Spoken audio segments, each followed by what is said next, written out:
नमस्कार दोस्तों। बीजेपी के एक सांसद हैं संबित पात्रा, पार्टी के प्रवक्ता भी हैं। इस नाते कई मौकों पर अपने अलग अलग चैनलों पर उन्हें पार्टी का पक्ष रखते हुए देखा होगा और किसी जमाने में टेलीविजन चैनलों पर होने वाली बहसों में सबसे अधिक देखे जाने वाले पार्टी प्रवक्ताओं में से एक रहे। और किसी जमाने में 2014 के पहले जब मैं न्यूज 24 का एडिटर था, सबसे बड़ा सवाल एक डिबेट शो करता था, तो अक्सर मेरे डिबेट शो में भी हिस्सा लेने आया करते थे। और उसके बाद मुझे लगता है एक लंबा सिलसिला गैप का रहा। फिर 2019 में जब टीवी 9 में मैं कुछ महीनों के लिए था, तब भी मेरे ख्याल से 3 या 4 बार मेरे शो में आए थे और उसी दौरान उसी सिलसिले में मेरी 2-4 बार उनसे बात हुई होगी। लेकिन 12 सालों में शायद 3 या 4 या 5 बार से ज्यादा मेरी बात नहीं हुई और बीते 5 सालों में या कहें तो 6 सालों में एक बार भी कोई संवाद नहीं हुआ। लेकिन हम दोनों का नंबर एक दूसरे के मोबाइल में होगा। तो आज हुआ ये कि 12:56 पर एक मैसेज आया, hello, I need a little help. हालांकि इस मैसेज को मैंने देखा लगभग आधे घंटे 34-35 मिनट बाद। एक वीडियो रिकॉर्ड कर रहा था, तो जैसे ही मैंने देखा मुझे लगा संबित पात्रा का ये मैसेज 5 या 6 साल बाद और आई नीड ए हेल्प, उस सांसद का मैसेज जो सत्ताधारी दल का सांसद है, पूरी से सांसद है। बीजेपी में तमाम बड़े बड़े नेता दिग्गज, मोदी शाह भी उनको जानते हैं। वो मुझसे उनको क्या हेल्प चाहिए? जहां के सांसद हैं वहां उनकी सरकार है। आखिर ऐसी क्या वजह होगी? तो मैंने कॉल किया उस नंबर पर, कॉल नहीं उठा। मेरी जिज्ञासा थी कि आखिर संबित पात्रा को क्या मदद मुझसे चाहिए और ऐसी क्या मजबूरी हो गई कि मुझे, मेरे जैसे आदमी को मैसेज कर रहे हैं I need a little help.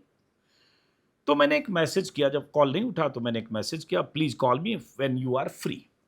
1:31 पर तुरंत एक मैसेज आया, my app is not working, I need some money urgently. तो एक धोखाधड़ी कुछ महीने पहले मेरे साथ हो चुकी थी और मैं ठगी का शिकार हो चुका था, जो अपने वीडियो में मैंने कुछ महीने पहले बताया था कि कोलकाता के एक जर्नलिस्ट प्रभाकर मणि तिवारी के मैसेज ऐसा ही मैसेज आया और मैंने उनको अलग अलग समय में आधे घंटे के अंदर 2-2 हज़ार करके मेरे ख्याल से 12,000 रुपये उनको ट्रांसफर कर दिए थे या शायद 14,000। बाद में पता चला मैं ठगी का शिकार हुआ। तो इस बार मैं समझ गया कि ये तो फ्रॉड है कोई, लेकिन सोचा थोड़ा मजे लेते हैं, इससे थोड़ा कम्युनिकेशन करते हैं, बात करते हैं। तो मैंने मैसेज किया 2 मिनट बाद, हाउ मच? तो मैसेज आया 1:33 पर 65,000 और साथ में ये लिखा, बोलो QR कोड भेजूं? हिंदी भी ऐसा लिखा, VHEJU। मैंने लिखा, where are you, I can send you cash. तो और तुरंत लिखा, बट व्हाट हैपेंड, मैंने लिखा। तो उधर से जवाब आया, ऑनलाइन। तो मैंने लिखा, send me your QR code, और उसके बाद एक QR कोड आ गया। और इस बीच मैं समझ चुका था पूरी तरह से कि फ्रॉड है, लेकिन लगा थोड़ा इससे संवाद करते हैं। तो मैंने फिर उस QR कोड को चेक किया कि ये QR कोड किसके नाम से, तो देखा QR कोड किसी जगदीश पासवान के नाम से है। तो मैंने एक मैसेज किया कि but this is under the name of Jagdish Paswan. तो उधर से मैसेज आया, यस। तो मैंने फिर मैसेज किया, who is he, send me your QR code. तो फिर एक मैसेज आया, माई UPI is not working, I will pay you, और उसी QR कोड को फिर दोबारा रिपोस्ट किया। तब मुझे लगा अब एक बार संबित पात्रा को देखें तो फ्रॉड है, समझ गया। तो उनको अलर्ट करूं कि आपका फोन हैक हो गया है और आपके फोन से लोगों को ऐसे मैसेज जा रहे होंगे। और जो सत्ताधारी दल का नेता है, अगर वो ऐसे मैसेज उसके फोन से किसी को जाएगा और मैसेज रिसीव करने वालों को अंदाजा नहीं हो कि ये फ्रॉड है, तो वो 65,000 रुपया क्या है, एक सिटिंग पार्टी का, सत्ताधारी दल का, बीजेपी का कोई सांसद मैसेज कर रहा है, 65,000 क्या, जो मांगेगा बहुत सारे लोग देने वाले होंगे। और संबित पात्रा के फोन पे जितने नंबर सेव होंगे, सैकड़ों हो सकते हैं, मेरे ही 1400-1500 है, उनमें से न जाने कितने सांसद होंगे, बीजेपी के कार्यकर्ता होंगे, कोई उद्योगपति होंगे, कोई धन पशु होंगे, तरह तरह के लोग होंगे, कोई कारोबारी होंगे, कोई धंधेबाज होंगे, कोई उनके परिचित रिश्तेदार, बहुत सारे लोग हो सकते हैं। और ये बल्क में ये मैसेज भेज रहा होगा जहां तहां रैंडमली, और सबसे ऐसे पैसे मांग रहा होगा। ज्यादातर बार ऐसा होता है कि बहुत सारे लोग पहले पैसा दे देते हैं, चलो एक बार मांगा है क्यों, और भी ऐसे केस में जैसे मैं तो 6 बार ट्रांसफर कर दिया। तो मैंने उनको कॉल किया, तो संबित पात्र नॉर्मल नंबर पर, क्योंकि ये भी पिछली बार मैंने सीखा कि व्हाट्सएप पर ये कॉल हैक हो जाता है तो व्हाट्सएप पर कॉल नहीं जाता, और तरीका यही है कि ये लोग व्हाट्सएप हैक करते हैं, हैक करके उसके बाद उससे आपके इसमें फोन डायरेक्टरी में जितने नंबर है उसको इसी तरह के मैसेज भेजते हैं। यही साइबर ठगों का ये तरीका है।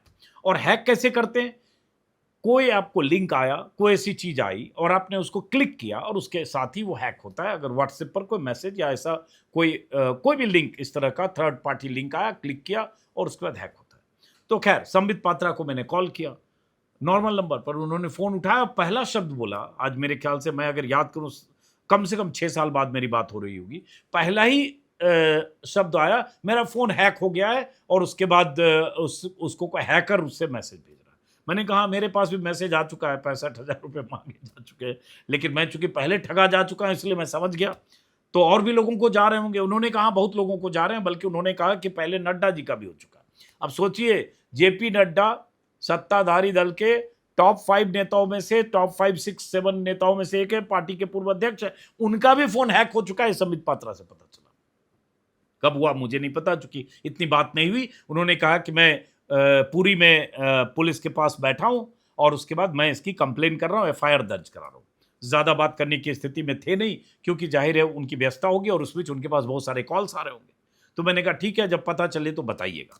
उसके बाद तुरंत संबित पात्रा के मैं उस पर गया ट्विटर पर, तो देखा उसमें लिखा हुआ है कि मेरा व्हाट्सएप नंबर हैक हो गया है। व्हाट्सएप हैक होने के बाद मेरे नंबर से लोगों को भ्रामक संदेश भेजे जा रहे हैं, विभिन्न माध्यमों से पैसों की मांग की जा रही। कृपया ध्यान दें, इस प्रकार के सभी संदेश पूर्णतः फर्जी और साइबर अपराध का हिस्सा है, उनका मुझसे कोई लेना देना नहीं है। उड़ीसा के वरिष्ठ पुलिस अधिकारियों को इसकी सूचना दे दी है, ऐसा करके उन्होंने, और साथ में लिखा कि मेरा विनम्र अनुरोध है कि जब तक मेरा व्हाट्सएप नंबर रिकवर न हो जाए तब तक किसी भी संदेश, कॉल या आर्थिक लेन देन संबंधी अनुरोध पर विश्वास न करें, कोई धनराशि ना भेजें।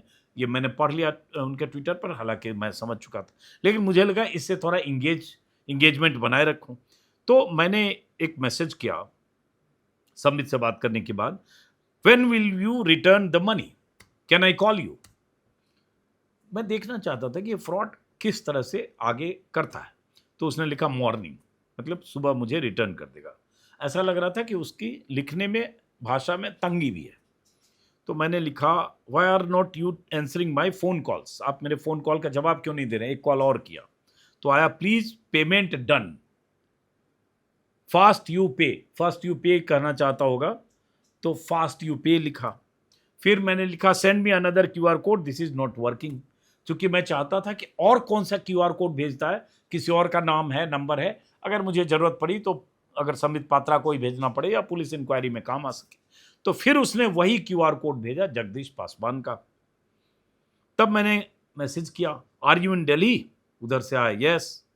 तो मैंने मैसेज किया, my UPI is not working, send me the address, I will send 65,000 in cash within 20 minutes.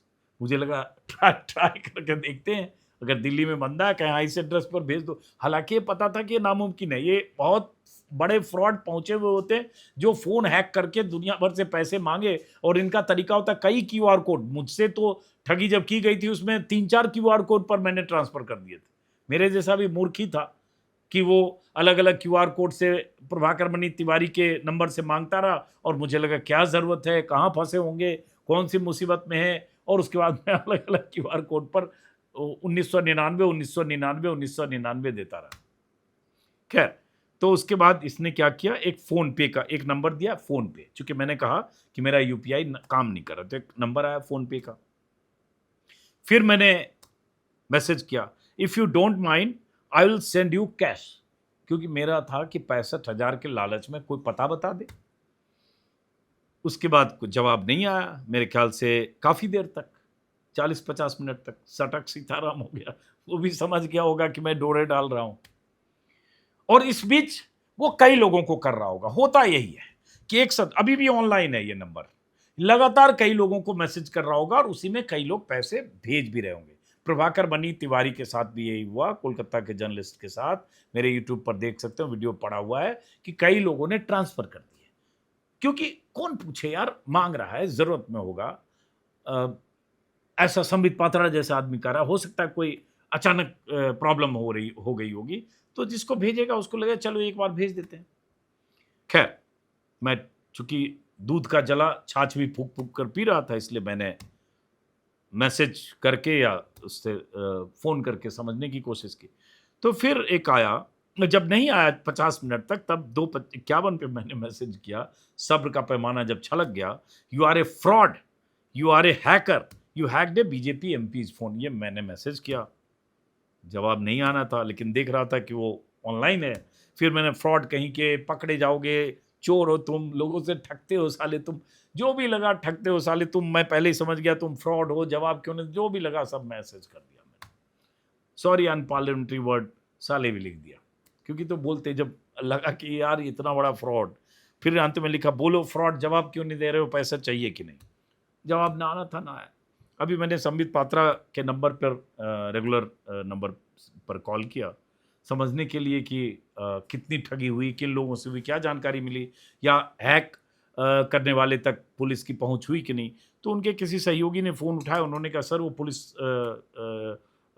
Police station में है, इसी की फॉर्मेलिटी कर रहे हैं, इसलिए वो उनसे बात नहीं हो पाएगी। तो हमने कहा और बहुत लोगों से, इसका मतलब पैसे ट्रांसफ़र हो गए होंगे।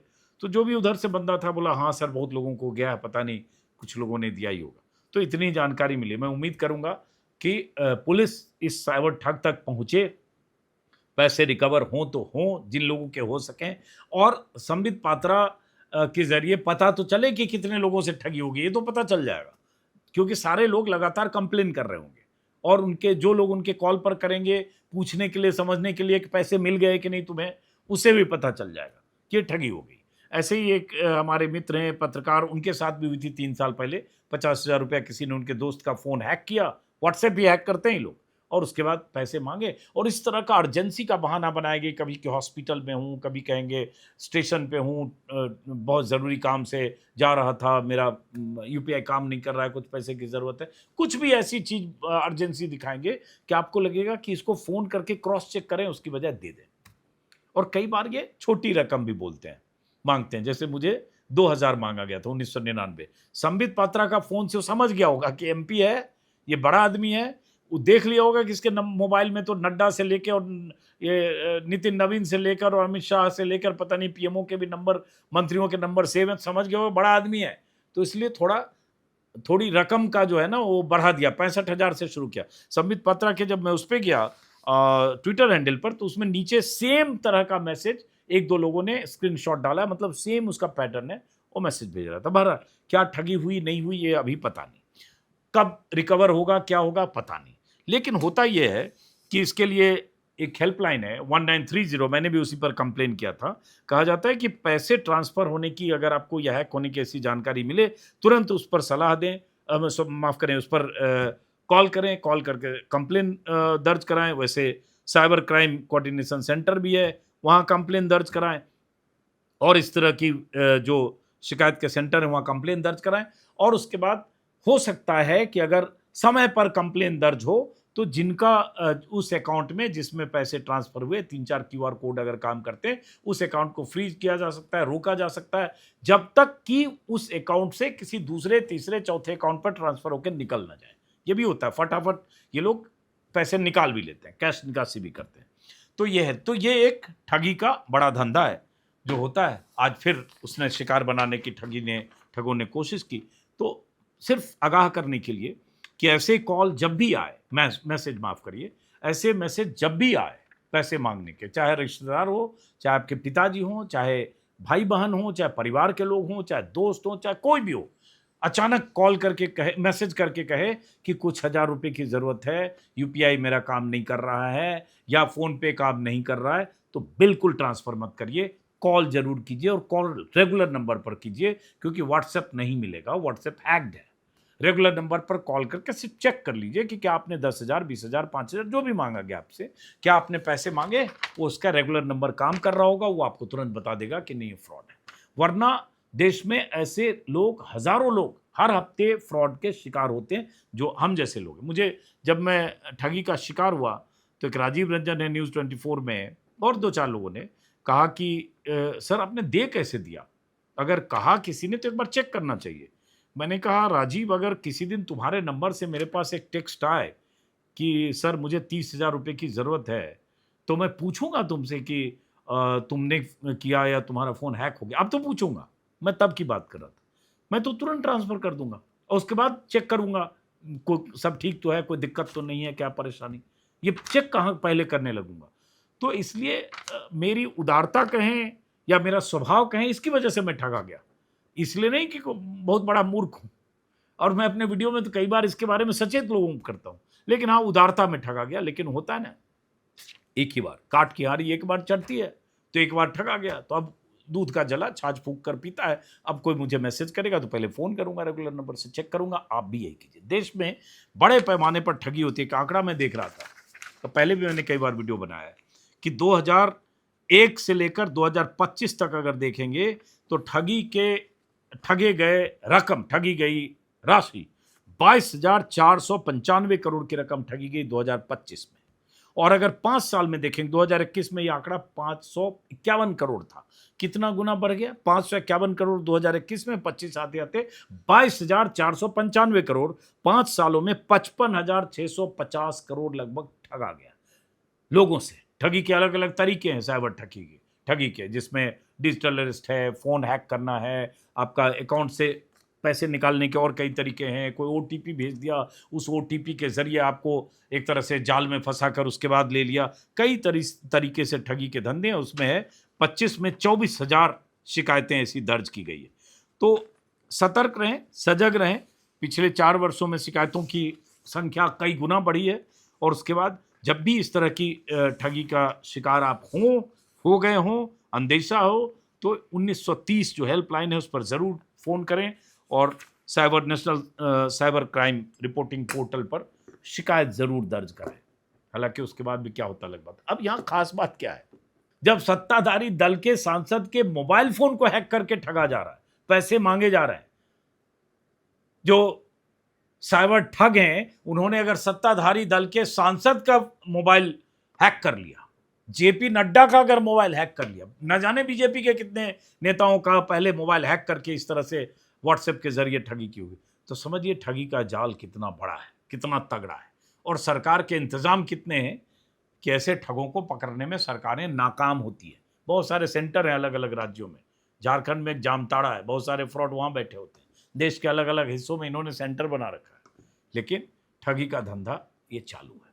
अब संबित पात्रा के नंबर से उनके जानने वाले, उनके परिचित रिश्तेदार, ये 65,000 की कितने किस्तें लोगों ने जारी कर दी, ये पता नहीं, पता चलता है कि नहीं। मैं तो बच गया, आप भी बचें, सचेत रहें जब भी इस तरह से कोई पैसा मांगे।